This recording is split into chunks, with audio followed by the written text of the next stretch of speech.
personal circle, they all support doing things, but what they don't like is not seeing an end to it.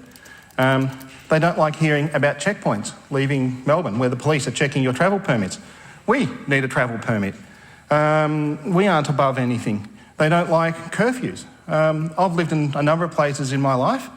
Never have I been told by the government when I can and can't go out of my home. I understand why they're doing it, and most people do, but what they're saying is, when is this going to come off? And up until now, people have gone through it, it's been kind of trust me. I mean, in the end, we will get through this, we will get over it. In the end, I suggest in decades to come, people will write, or to get their PhD on this, maybe not what goes on in here, but on this whole situation. There'll be people going through it bit by bit.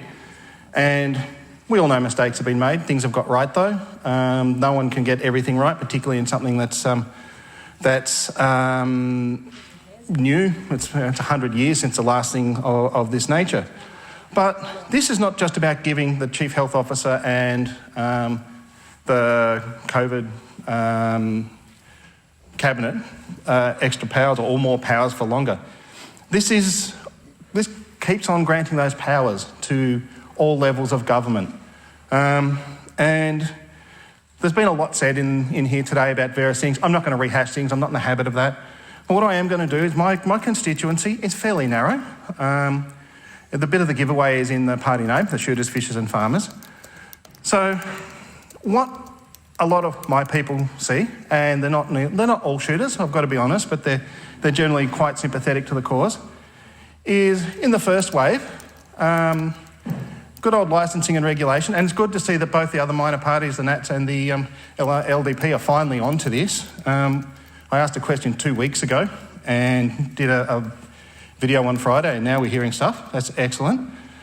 But LRD, first of all, decided they would, on the basis of data that started with Once Upon a Time, shut down all the gun shops. Now, at the time, I spent a lot of time dealing with the Police Minister's office trying to get this data. They released a graph, which was basically easy to prove was wrong. So I told them what I wanted and so on. After a number of weeks, it was clear I wasn't going to get it. And it's clear I wasn't going to get it for a very good reason, President. That's because their data supported my story. It was just a cheap shot by someone at the higher levels of LRD or higher to have a go at law-abiding firearms owners, just to prove that they were on top of it. You know, let's go and get the people that aren't doing anything wrong. And then we get to the latest disgrace. It was 2 weeks ago that I heard from someone about I heard from two people initially. One person got a COVID breach, and they're doing what they need to do in regards to fighting that or not fighting that. That's neither here nor there. But then out of the blue, they got a knock on the door from the local police saying, oh, LRD have decided that you're not a fit and proper person. Now, this individual has a very, very good job. He has a security clearance. He is not someone that you would actually say is a unfit and improper person. So I was quite surprised. And imagine my surprise, when not soon after, I got another call. This person had been given a warning, an official warning, about a COVID breach. And then they, too, have had the knock on the door. And that's when there was still nothing official out there. That's when I started asking questions. And that's also when, was it 4:30, last Friday afternoon? Finally, on the LRD website, do we see something about COVID breaches? Now, if you're going to be adding an extra layer of regulation to people, or an extra layer of double jeopardy, let's be honest, you'd at least be upfront about it. So we're talking about a COVID breach here. Now, we also know the COVID rules have changed from time to time. So what was a direction one day, and remember it's a direction, it's not a statute, it's never been passed into legislation, but what was illegal once is okay the next day, whilst the government finds its way, and the police are finding its way. The initial COVID breaches, as we are aware, were, I think the vast majority of them ended up getting pulled. And it's really a case of I don't know that this could in any way, shape and or form be considered fair or just. Now, LRD has been a pain in my backside, I've got to say, since I started shooting, which is more than 35 years ago. There are a lot of people in there, they go and do their job, they just want to go there, they get a bit of paper in, they get a bit of paper out, they organise it. I don't have a problem with those people. They're just good, hard-working citizens. But there's someone in the Brains Trust there, and I use the word brains quite loosely, in the Brains Trust there, from them up to where is anybody's guess, that has decided to take it upon themselves to take any opportunity that they can to have a go at the people that aren't the problem.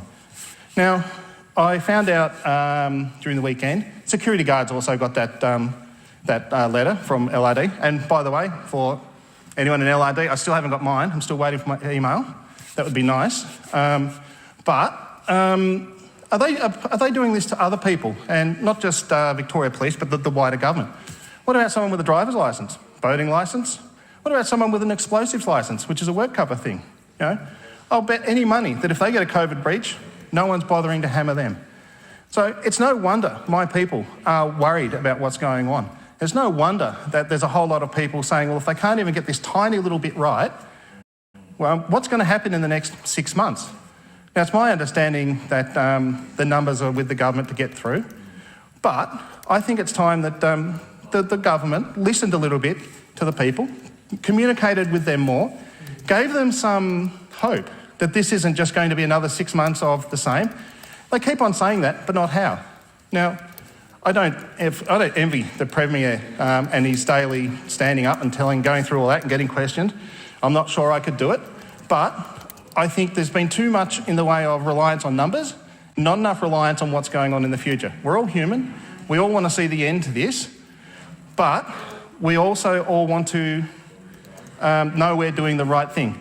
But given the behaviour of some levels of the government taking the opportunity, it's one of the many reasons I can't support this, but they need to think about exactly what they're doing and who they support, and it'd be nice if, instead of being late on licences, most people's licences are being approved just before they expire, instead of waiting that and spending time hammering people who got a COVID breach, they actually got their own ship in order. Anyway, on that note, I will call it a day.